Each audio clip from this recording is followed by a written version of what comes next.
selamat datang di Dapur Yuli. Apa kabar kalian hari ini? Hari ini saya akan berbagi lagi dengan teman-teman bagaimana membuat bakmi kuah daging sapi ala Taiwan ya. Bakmi ini enak banget. Bakminya tentu saja saya bikin homemade buatan saya sendiri ya. Kalian bisa lihat resep bakminya yang mentahnya itu di YouTube channel saya juga. Rasanya enak, kenyalnya pas, cocok buat segala jenis bakmi ya. Nah, kali ini saya akan bikin kuah daging sapi ala Taiwan ya. Nah, langsung aja yuk kita ke bahan-bahannya untuk membuat kuah daging sapi untuk mie daging sapi ala Taiwan ini. Ya, di sini tentu saja ada setengah kilo daging sapi atau 15 gram daging sapi. Ini saya campur antara daging sapi yang potongan besar seperti ini dan ini daging sapi yang potongan tipis ya. Oke, jadi nanti di bakmi kita ada potongan daging sapi yang tipis dan ada yang tebal gitu ya. Nah, kalau kalian mau pakai yang tebal-tebal begini juga boleh karena nanti akan kita presto, pasti dia lembut ya. Nah, ini setengah kilo ya. Ini bagian khas dalam ya, cari yang khas dalam ada sedikit-sedikit lemak juga supaya rasanya enak ya. Nah, lalu di sini saya juga sudah punya bumbu yang saya pakai untuk membuatnya. Di sini ada setengah buah bawang bombay, 5 siung bawang putih, 2 ruas jahe, 2 lembar daun bay leaf ya. Ini kayu manis, 1 batang kayu manis, 2 biji bunga lawang atau star anise. Lalu ada sekitar 5 buah cengkeh. Di sini saya pakai ada asam kandis. Asam kandisnya pakai 1 lembar aja. Kalau kalian nggak punya asam kandis, kalian bisa pakai kulit jeruk juga boleh. Kalaupun nggak ada kulit jeruk juga, kalian bisa skip aja ya. Nah, di sini saya sudah punya juga 1 batang daun bawang ya. Sudah saya potong-potong kasar aja seperti ini. Oke. Lalu di sini saya juga udah punya saus. Di sini saya pakai tau pancang yang spicy. Ya, tau pancang itu seperti apa? Itu saus kacang atau tauco yang biasa dipakai untuk berbagai macam masakan. Nah, kali ini saya pakai saus cabai kacang, chili atau tau pancang. Ini dari Likum Ki ya. Nah, saya pakainya 1 sendok makan. Kalau kalian mau lebih pedas, kalian bisa tambahkan 2 sendok makan. Dan ini ada juga yang enggak pedas atau yang rasa seperti biasa. Ya, kalau kalian gak mau pedas, kalian bisa beli yang biasa. Karena saya sukanya agak-agak spicy, jadi saya pakai yang chili ya. Lalu di sini juga selain pakai 1 sendok makan tau pancang, di sini saya juga pakai 1 sendok makan saus tomat. Kalau kalian gak punya saus tomat, kalian bisa pakai tomat yang utuh, itu 1 buah dipotong-potong halus ya. Atau kalian bisa pakai tomato paste setengah sendok makan. Oke, ini 1 sendok makan saus tomat. Lalu di sini saya juga udah punya kecap. Di sini ada sekitar 3 sendok makan kecap asin dan sekitar 1 sendok makan causing wine. Di sini juga nanti kita akan pakai gula batu. Gula batu yang saya pakai ini nanti kita pakai sekitar 1 sendok makan seperti ini ya. Oke. Nah, selain dari ini kita juga butuh garam, merica, dan sedikit gula pasir. Dan tentu saja kita butuh air yang cukup banyak ya. Jadi sekitar 1-2 liter air. Itu untuk merebus atau mempresto si daging ya. Jadi untuk ingredients yang garam, gula pasir, dan merica itu kalian sesuaikan dengan selera dan jumlah air kuahnya nanti. Oke? Yuk langsung aja kita masak. Nah, ini saya sudah naikkan wajan. Saya kasih sedikit minyak. Buat teman-teman yang pengen mungkin kalian mau tumis dulu si daging sapinya, itu boleh banget, tapi saya enggak, langsung aja karena juga nanti kita akan presto ya. Nah, waktu di presto itu sampai dia lembut aja. Nanti juga kalau kalian mau braise lagi juga boleh ya, supaya dia lebih meresap bumbu-bumbunya ya. Nah, di sini saya masukkan dulu si bawang bombaynya. Bombaynya saya masukin dulu sama si jahe ya. Ini sama si jahe saya masak dulu supaya wangi.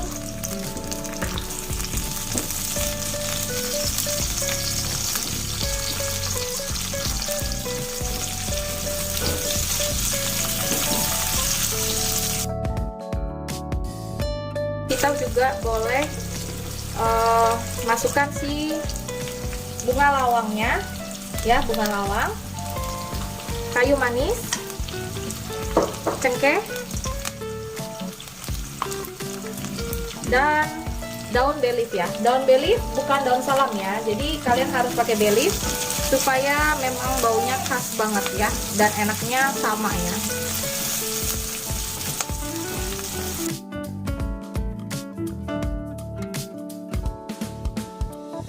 Dan yang golden brown gitu, kita masukkan si bawang putih ya.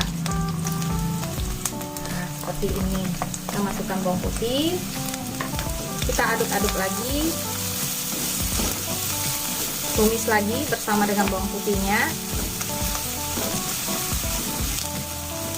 Nah, kita aduk-aduk seperti ini. Kita masukkan si orange peel-nya atau si asam kandisnya, sebentar kita aduk-aduk. Lalu kita masukkan si daging sapinya.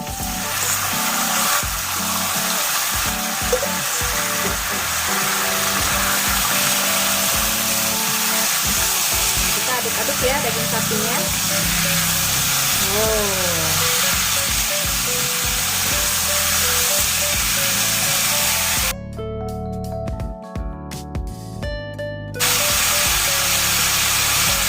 Kita akan masukkan saus pancangnya dengan si saus tomatnya ya.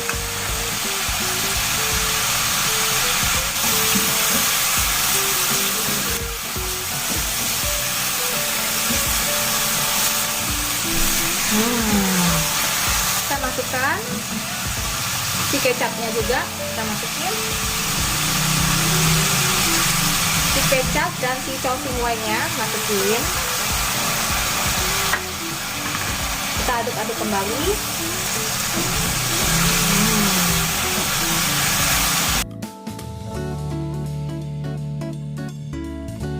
Nah, ini kita masukkan gula batunya. Gula batunya 1 sendok makan lebih kurang.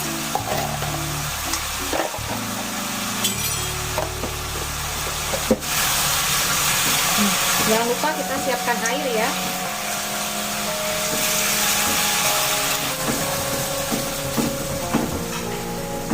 Jadi ini pakainya lebih kurang sekitar 1-2 liter air ya biasanya ya. Ini 1 liter dulu saya kasih, karena nanti akan kita presto ya. Nah, setelah dimasukin 1 liter airnya, jangan lupa masukin juga daun bawangnya. Kita aduk-aduk sebentar. Nah, ini kita tunggu sampai mendidih sebelum kita masukkan ke presto ya. Nah, kalau kalian nanti sebelum masukin presto itu dicoba dulu. Kalau kurang asin, kalian bisa tambahkan garam. Dan jangan lupa untuk tambahkan juga merica ya. Nah, ini saya akan masukkan lada hitam biar lebih enak lagi rasanya. Jadi ini rasanya kuahnya itu kayak rasanya tuh lebih ke spicy ya, atau pedas ya, pedas manis gitu. Enak, sudah mendidih. Ini tadi saya udah cobain rasanya kurang asin. Saya akan kasih sedikit lagi kecap asin dan garam ya. Kalian punya kecap asin yang dark, kalian pakai yang dark supaya warnanya lebih cantik ya. Nah, ini saya kasih kecap asin sedikit dan saya kasih sedikit garam ya. Ini udah pas, cuman tinggal kurang garam sedikit, tinggal kurang asin aja. Nah, ini saya akan aduk-aduk. Seperti itu ya. Nah, kalau kalian pakai kecap yang dark itu lebih warnanya lebih cakep lagi ya. Oke. Nah, ini sebentar lagi saya akan biarkan mendidih dulu. Sebentar lagi saya akan pindahkan ke presto ini ya. Nih dagingnya sudah saya masukin semua. Kuahnya akan saya tambahkan lagi sedikit. Ini nyalain dulu apinya. Nah, ini akan kita presto ya, lebih kurang sekitar 25-30 menit ya. Nah, ini kita tutup dan kita presto. Nah, seperti ini sudah di presto selama setengah jam. Hasilnya udah lembut dan airnya itu agak nyusut ya teman-teman. Jadi ini saya akan braise lagi dan nambahin airnya ya. Airnya nambahin 500 ml lagi ya, karena kita kan mau bikin bakmi sapi, daging sapi. Jadi kuahnya juga kita pakai kuah ini gitu ya. Jadi harus lebih banyak. Dan untuk bumbu yang lain kayak garam, merica, gula pasir, atau kalian mau tambahkan kecap asin, itu kalian sesuaikan dengan selera kalian. Setelah ditambahin air, kalian harus cicip lagi ya. Oke? Nah, nanti setelah jadi, braisnya udah selesai, saya akan kasih tahu teman-teman gimana cara menyajikan bakmi daging sapi satu ini, oke? Nah, untuk menyajikan bakmi daging sapi ini, nah di sini saya sudah ada daging sapi yang tadi sudah kita masak, tuh ya. Nah, lalu juga di sini saya sudah sediakan sayur pokcoy. Kalau kalian nggak punya pokcoy, kalian bisa pakai sayur saisin. Nah, di sini sudah ada homemade bakmi yang saya bikin sendiri. Sini juga ada daun ketumbar. Kalau kalian suka kalian boleh pakai, kalau nggak suka kalian boleh skip atau kalian ganti dengan seledri juga boleh. Ya. Lalu tentu saja kita sediakan mangkok dan yang kita lakukan sekarang kita akan rebus si bakmi dan sayurnya, ya. Nah, ini udah saya kasih sedikit kuah kaldu sapi atau kaldu ayam, ya. Seperti ini. Nah, sekarang kita akan rebus mie-nya ya. Nah, ini ada air udah mendidih, kita rebus mie-nya sampai dia mendidih. Kita rebus lalu kita bilas dengan air putih matang yang dingin ya, yang nggak panas gitu. Ini bakmi lebar.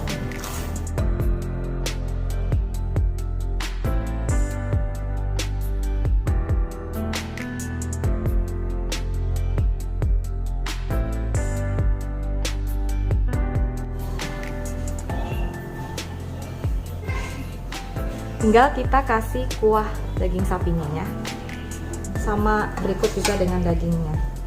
Ini kita kasih kuahnya dulu.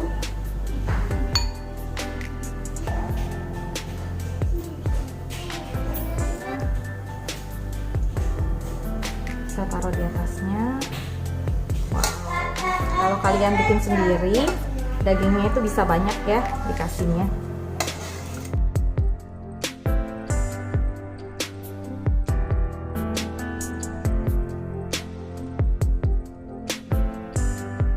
Kita garnish sedikit dengan si daun ketumbar. Oke. Nah, ini dia bakmi daging sapi ala dapur Yuli. Kalian boleh coba di rumah. Semoga resep ini bisa jadi inspirasi keluarga kalian juga ya. Sampai jumpa di resep berikutnya. Jangan lupa untuk subscribe, like, dan share. Dadah.